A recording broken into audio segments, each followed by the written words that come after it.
Good morning.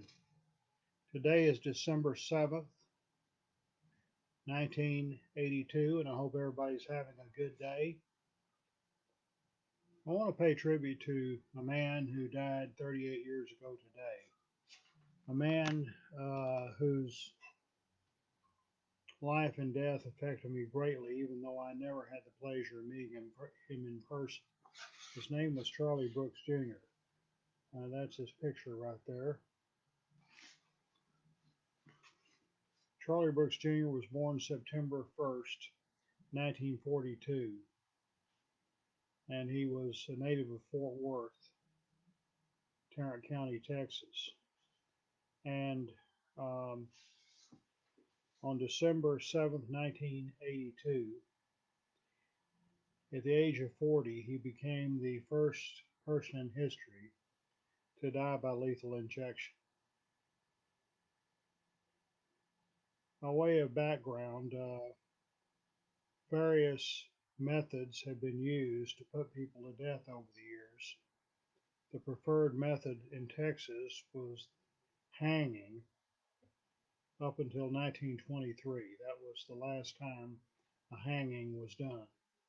It was customarily done on the lawn of the courthouse in the county where the crime occurred. But Texas abandoned hanging in 1923. Then in 1924, they began using the electric chair. And the electric chair was used from 1924 to 1964. Uh, the one that was used in Texas was known as Old Sparky. I understand that Old Sparky is on display at the Texas Prison Museum in Huntsville, Texas. And there's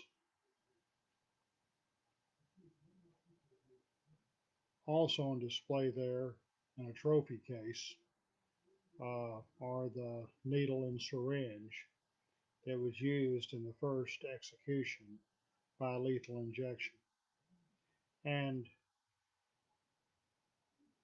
Texas pioneered that particular method. And the whole country actually went into a moratorium during the late 60s and throughout the 1970s, throughout most of the 1970s. And it looked like capital punishment had seen its day. In 1972, the U.S. Supreme Court in Furman versus Georgia declared unconstitutional not capital punishment per se, but the way it was being administered at the time. But several states, including Georgia and Texas, revised their capital punishment laws, and they were approved by the U.S. Supreme Court on July the 2nd, 1976, just 2 days before the U.S. bicentennial, and that gave the green light for resuming executions. Texas had passed a law in 1973, but they didn't execute anybody till, of course, they had to wait till the Supreme Court approved it. And in 1982, they decided to go back to using having executions and using lethal injection. Charlie Brooks Jr.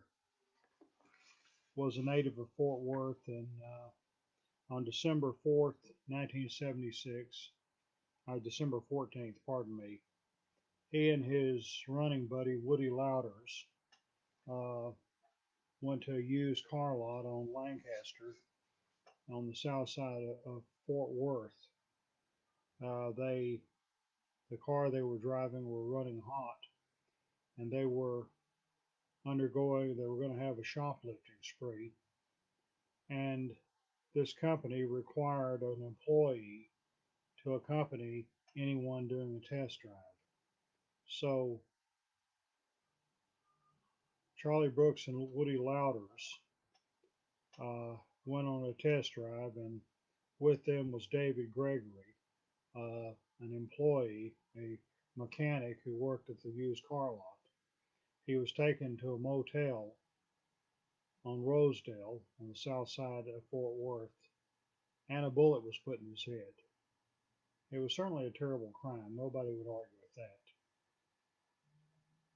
Only one bullet was fired, and to this day it's never been determined who the trigger man was.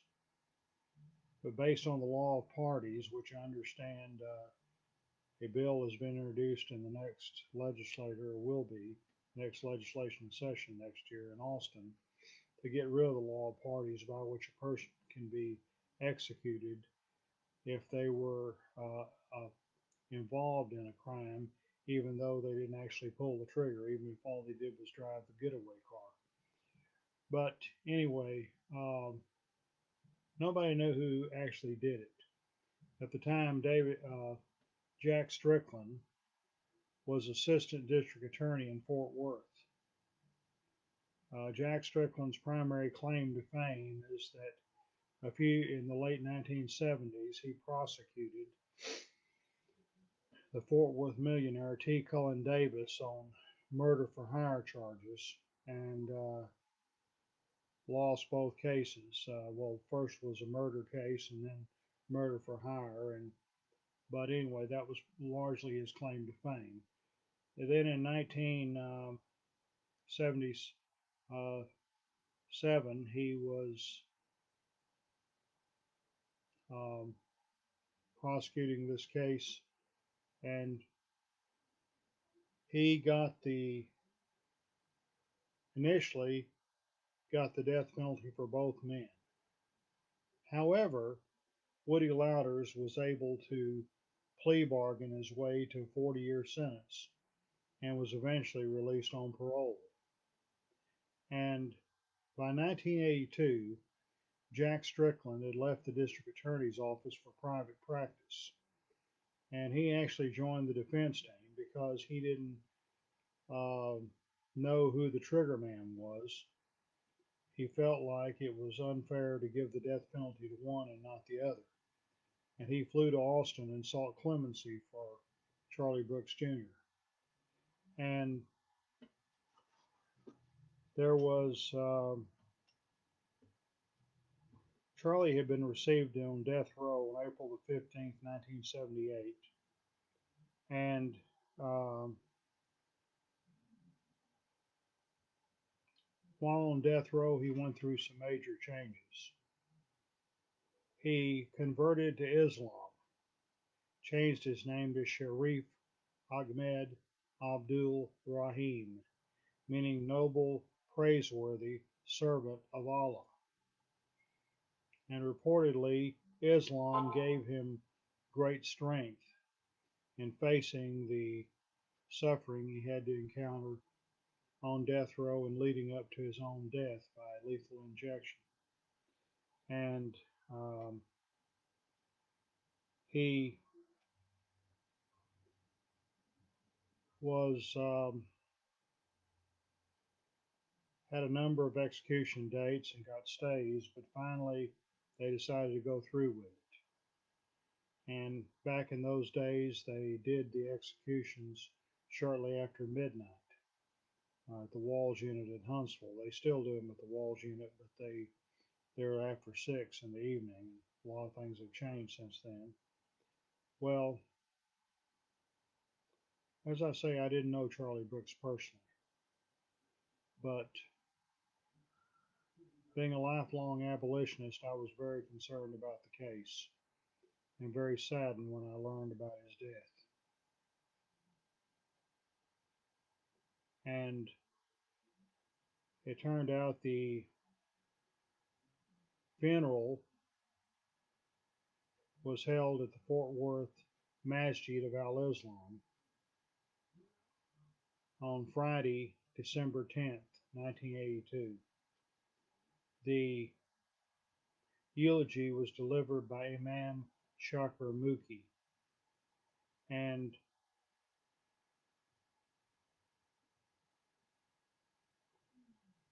I had met Muki before, and I called him up and asked if I could make remarks at the funeral, and he was kind enough to allow me to do that. At the time, I was living in Kaufman, where I was was pastor of Macedonia AME Church.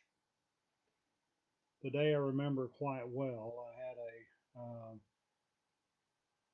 doctor's appointment that morning there in Kaufman with the ophthalmologist. The late Dr. James Bentley would come down from Dallas every so often, and he was a very good doctor, very good man. I liked him a lot, and I think that was my first visit with him that morning. And then I attended the uh, Juma prayer service for it was held at the Dallas Masjid of Al Islam, and I rode with some Muslims to Fort Worth for the service.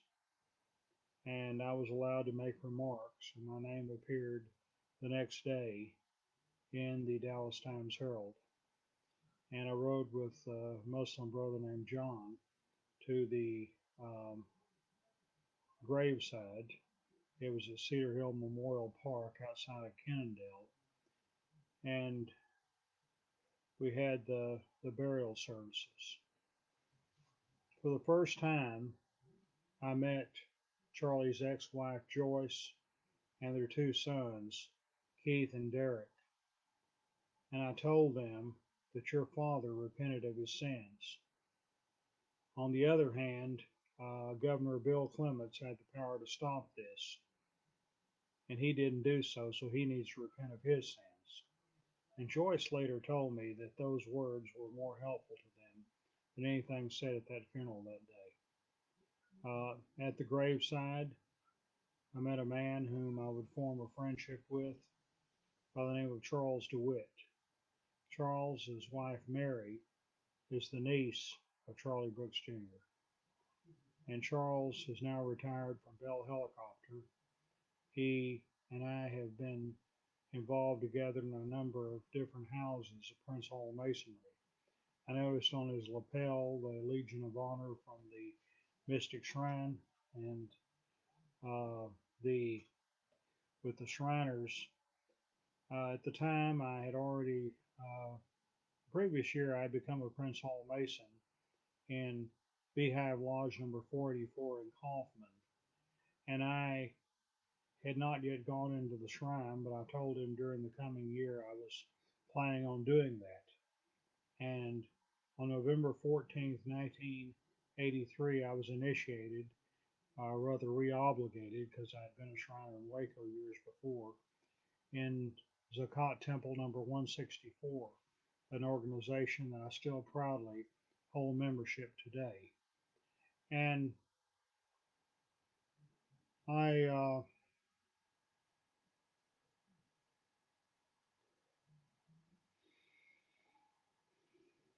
I had that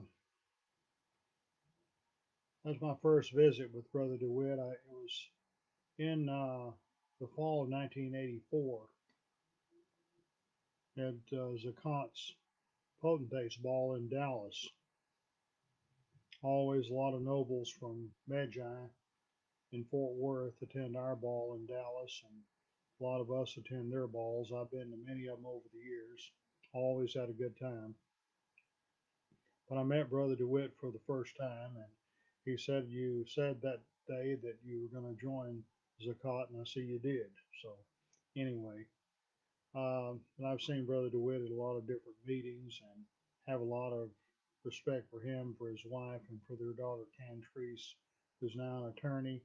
While in junior high, she wrote a paper about her uncle, their last conversation. She described Charlie Brooks Jr. as a different kind of scholar. And uh, it was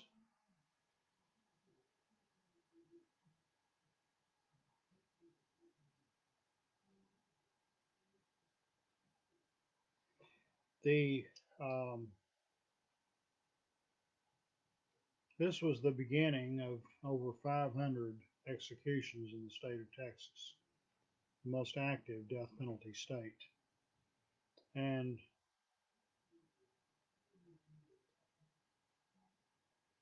I became very good friends with the Brooks family. During my pastorate at Forest Hill AME Church in Fort Worth, I served there from 19 99 to 2002, Joyce Brooks made several visits to my church, and I always enjoyed having her there. I in 2012, at the time I was living in Ennis, where I was pastoring at Wayman Chapel AME Church. As we approached the day of December 7th, with 8 years ago, this was the 30th anniversary of Charlie's execution. I telephoned his son Keith and asked about having a memorial service. And Keith took the ball and ran with it. And this was held on that day at the Riverside Community Center. His brother Derek put together a very good PowerPoint presentation, which is available on YouTube.